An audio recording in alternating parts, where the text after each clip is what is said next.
தீபாவளினா பளிச்சுன்னு ஞாபகத்துக்கு வர்றது பட்டு, பட்டாசு, பலகாரம். பலகாரம்னா ஞாபகத்துக்கு வர்றது மந்த்ரா கடலை எண்ணெய். அபார ருசி, ஆரோக்கியமான உடல் நலம். தீபாவளி அன்னைக்கு மட்டும் இல்ல, என்னைக்குமே கிச்சன்ல இருக்க வேண்டியது மந்த்ரா கடலை எண்ணெய் தான். Wherever you go, whatever you do, throw a little at it. Omax, Vest and Briefs. கரூரில் தாவிக தலைவர் விஜய் பிரச்சாரத்தின் போது ஏற்பட்ட கூட்ட நெரிசலில் சிக்கி 41 பேர் இறந்த சம்பவம் தொடர்பாக சிபிஐ விசாரித்து வருகிறது. சம்பவம் தொடர்பாக ஏற்கனவே சிபிஐ அதிகாரிகள் தாவிக நிர்வாகிகளிடம் கரூரில் விசாரணை நடத்தினர். மீண்டும் விசாரணைக்காக டெல்லியில் உள்ள சிபிஐ அலுவலகத்தில் ஆஜராகும்படி தாவிக முக்கிய நிர்வாகிகளுக்கு சம்மன் அனுப்பப்பட்டது. தாவிக பொதுச் செயலாளர் ஆனந்த், தேர்தல் மேலாண்மை பிரிவு பொதுச் செயலாளர் ஆதவ் அர்ஜுனா, இணை பொதுச் செயலாளர் நிர்மல்குமார், கரூர் மாவட்ட செயலாளர் மதியழகன் ஆகியோர் இன்று டெல்லியில் உள்ள சிபிஐ அலுவலகத்தில் ஆஜராகினர். 4 பேரிடமும் சுமார் 6 மணி நேரம் விசாரணை நடந்தது. பொதுக்கூட்டத்திற்கான அனுமதி, ஏற்பாடுகள், பாதுகாப்பு ஏற்பாடு உள்ளிட்ட பல விஷயங்கள் தொடர்பாக கேள்விகள் கேட்டு அதிகாரிகள் பதிவு செய்தனர். விசாரணைக்கு பின் பேசிய தாவிக நிர்வாகி நிர்மல்குமார் சிபிஐக்கு தேவையான விளக்கங்களை அளித்திருப்பதாக கூறினார்.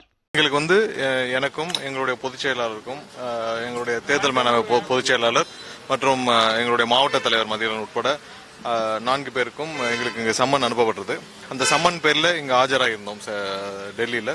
ஸோ அவர்களுக்கு சிபிஐக்கு அவங்களுக்கு தேவையான என்னென்ன விளக்கங்கள் தேவையோ அவங்களுக்கு கொடுத்தாங்க. அது தேவையான விளக்கங்கள். ஏன்னா இந்த கரூர் சம்பவத்திற்கு யார் காரணம், இது எதனால் நடந்ததுன்னு உலகத்துக்கே தெரியும். இந்த கரூர் சம்பவம் எதனால் நடந்துச்சு, எப்படி நடந்துச்சுன்னு உலகத்துக்கே தெரியும். எல்லாரும் அதற்கு மிகப்பெரிய சாட்சியாக ஊடகங்களும் அதை அங்கிருந்து பார்த்த பொதுமக்களும் ஏராளமானோர் இருக்காங்க. ஸோ இவர்களுக்கு சிபிஐக்கு கண்டிப்பாக ஒத்துழைக்க வேண்டிய கட்டாயத்தில் இருக்கிறோம். ஸோ அவர்களுக்கு தேவையான விளக்கத்தை நாங்கள் கொடுத்தோம். நாளையும் மீண்டும் இன்னும் கொஞ்சம் அவங்களுக்கு விளக்கங்கள் தேவைப்பட்டதால் நாளையும் வர சொல்லியிருக்கிறார்கள். நாளையும் நான் காலையில் இதே மாதிரி விளக்கம் கொடுத்துட்டு அதுக்கப்புறம் எப்படி தேவையோ கண்டிப்பா இல்ல கேள்விகள் குறித்து நான் பொது வழியிலயோ ஊடகங்கள்ல சொல்றது நன்றாக இருக்காது. தேவையான விளக்கங்கள் அவங்களுக்கு என்னென்ன விஷயத்துல விளக்கங்கள் கேட்கப்பட்டதோ அனைத்து விளக்கங்களையும் கொடுத்தோம்.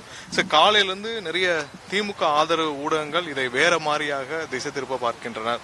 அதாவது அரசியல் ரீதியாவோ இது ஒரு விஷயத்தை மட்டும் நாங்கள் மீண்டும் தெளிவுபடுத்திக் கொண்டுகிறோம். எங்களுடைய நிலைப்பாட்டில் எந்த விதத்திலும் எந்த மாற்றமும் இருக்காது. அது ஒரு விஷயம். ஏன்னா இன்னைக்கு திமுக ஆதரவு மீடியாக்கள் நிறைய இடத்துல இதை அரசியல் ரீதியாக மாற்ற முயற்சி செய்கிறார்கள். அதில் நாங்கள் ஒரு விளக்கத்தை கொடுக்க வேண்டும் என்ற கட்டாயத்தில் இருக்கிறோம். எந்த இடத்திலும் எந்த விதத்திலும் எங்களுடைய தலைவரை முதல்வராக ஆக்க வேண்டும் என்பதுதான் ஒட்டுமொத்த தமிழக மக்களுடைய எண்ணம். அந்த எண்ணத்திற்கு எதிராக எதுவும் செய்ய மாட்டோம்.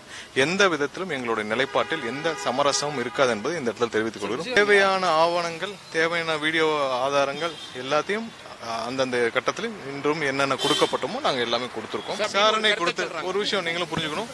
விசாரணை குறித்து மேலும் நான் எதுவும் சொன்னால் நல்லா இருக்காது. ஸோ உங்களுடைய ஒத்துழைப்புகள் வேண்டும். கண்டிப்பாக எல்லாமே மக்களுக்கு தெரிய வேண்டிய நேரத்தில் கண்டிப்பாக தெரியும்.